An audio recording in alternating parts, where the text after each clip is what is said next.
Assalamualaikum warahmatullahi wabarakatuh.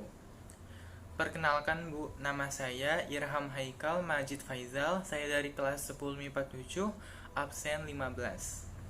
Saya akan mempresentasikan tentang penelitian yang sudah saya lakukan tentang pengaruh suhu udara terhadap pertumbuhan dan pertahanan tumbuhan kangkung.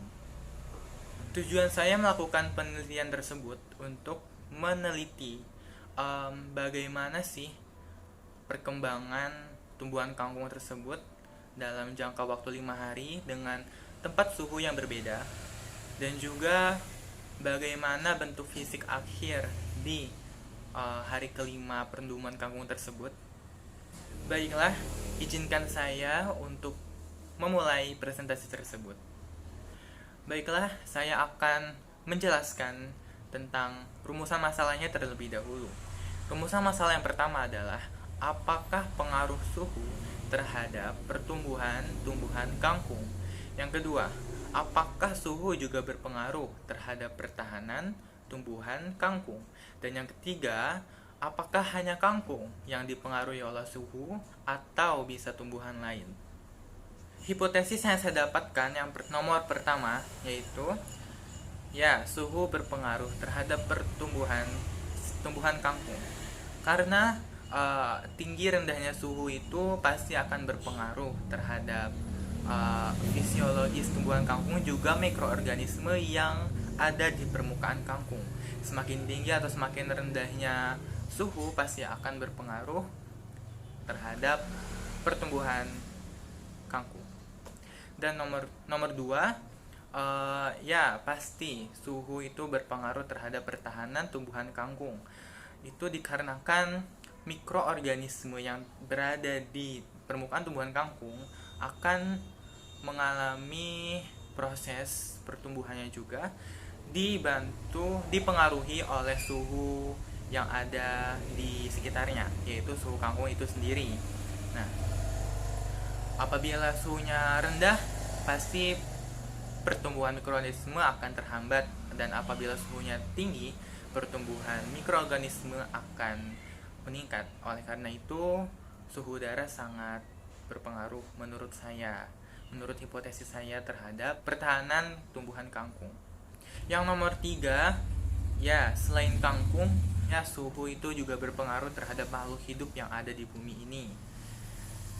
Contohnya, suhu yang meningkat itu pasti akan menambah mikroorganisme yang hidup, dan suhu yang rendah pasti akan menghambat respirasi tumbuhan misalnya, seperti itu.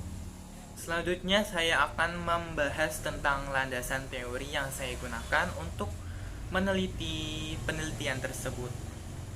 Yang pertama, dari awal itu pertumbuhan adalah proses pertambahan volume yang irreversible atau tidak dapat kembali karena adanya pembelahan mitosis atau pembesaran sel, dapat juga disebabkan oleh keduanya. Pertumbuhan ini dapat diukur dengan kuantitatif, sedangkan perkembangan itu terspesialisasinya sel-sel menjadi struktur dan fungsi tertentu. Atau lebih mudahnya itu, perkembangan itu bagaimana suatu organisme berkembang dan dilihat dengan kedewasaannya. Lanjut ke materi yang saya gunakan, yaitu tentang suhu. Suhu itu ternyata setiap tumbuhan itu memiliki batasan suhunya masing-masing, batasan maksimum dan batasan minimum. Apabila suatu tumbuhan melewati batas maksimum atau minimum yang dia miliki, itu akan mempengaruhi, sangat-sangat mempengaruhi pertumbuhan, juga pertahanan, juga perkembangan tumbuhan tersebut. Contohnya, tumbuhan kangkung yang berada di suhu yang tinggi atau suhu panas itu akan mempengaruhi proses fisiologis seperti fotosintesis, transpirasi, respirasi, dan lain sebagainya. Oleh karena itu, kecepatan terhadap perkembangan tumbuhan kangkung juga akan semakin cepat, dan juga kerusakan akan juga semakin cepat datang. Oleh karena itu, tumbuhan di suhu yang tinggi itu akan membuat tumbuhan itu cepat busuk. Yang kedua, tumbuhan kangkung yang berada di suhu yang rendah atau suhu yang dingin. Itu akan mempengaruhi proses fisiologis juga perkembangan mikroorganisme. Proses fisiologis yang dipengaruhi misalnya transpirasi dan respirasi tumbuhan tersebut akan terhambat, dan juga pertumbuhan mikroorganismenya akan juga terhambat. Oleh karena itu, keawetan tumbuhan kangkung akan tetap terjaga dengan jangka waktu tertentu pastinya. Selanjutnya saya akan masuk ke bagian rancangan penelitian. Yang pertama ada variabel. Variabel bebasnya itu adalah suhu udara. Mengapa? Karena suhu udara saya kontrol untuk tumbuhan kangkung. Ada yang ditaruh di suhu udara rendah, ada yang ditaruh di suhu udara tinggi. Yang kedua ada variabel terikat, yaitu pertumbuhan dan pertahanan sayur kangkung tersebut. Dan yang ketiga ada variabel terkontrol, yaitu media yang saya gunakan seperti kantung plastik, gelas, label, sayur kangkung itu sendiri, dan juga alat tulis. Metode penelitian yang saya gunakan yaitu eksperimen.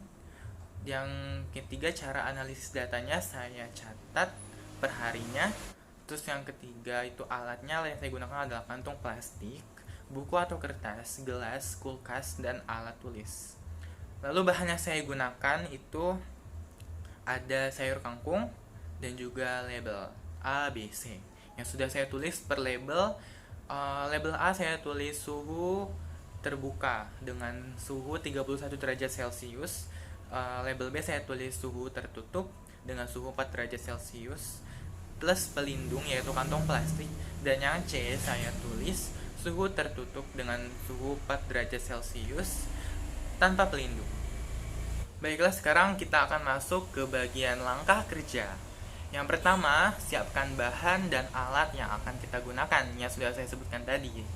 Yang kedua, itu bagilah kangkung ke dalam 3 kelompok dengan jumlah yang sama rata. Yang ketiga, itu tempellah label A pada kelompok kangkung yang nomor 1 dan label B pada kelompok kangkung nomor 2, serta label C pada kelompok kangkung nomor 3. Lalu masukkan kangkung label A di dalam gelas, ditaruh seperti ini dalam gelas. Jadi kangkungnya dia naik seperti ini kangkungnya. Nah, ditaruh di tempat terbuka.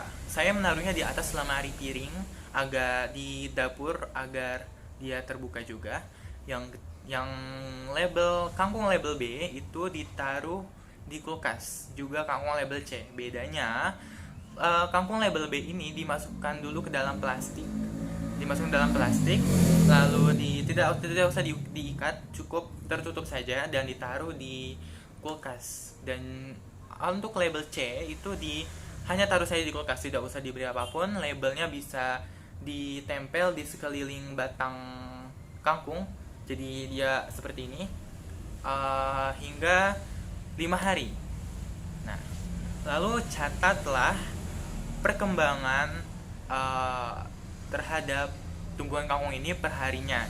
Juga jangan lupa foto atau videokan untuk dokumentasi, yang mana nanti akan saya tampilkan di layar.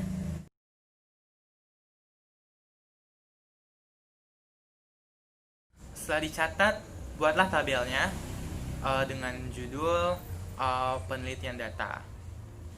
Kita masuk ke bagian kesimpulan. Kesimpulan yang dapat simpulkan dari penelitian tersebut yaitu kangkung yang ditempatkan pada suhu yang berbeda, yang jika melewati batas suhu maksimum dan minimum, itu akan terjadi kecacatan terhadap tumbuhan kangkung tersebut.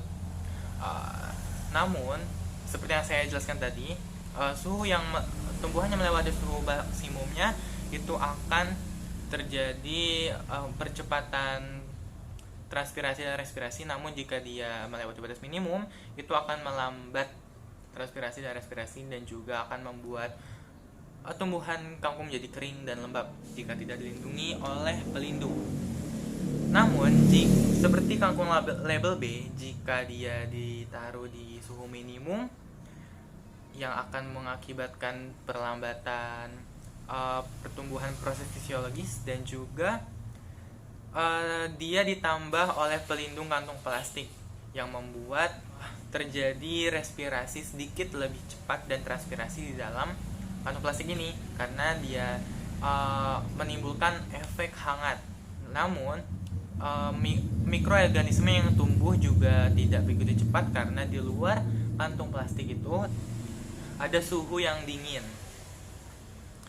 Ya, akhirnya terjadilah keseimbangan suhu maksimum dan minimum di tumbuhan kangkung tersebut yang dilindungi oleh plastik. Di dalamnya hangat, terjadi respirasi dan transpirasi yang sedikit cepat dan juga mikroorganisme yang menghambat. Kenapa? Karena di luarnya masih ada suhu dingin. Demikian presentasi yang dapat saya presentasikan.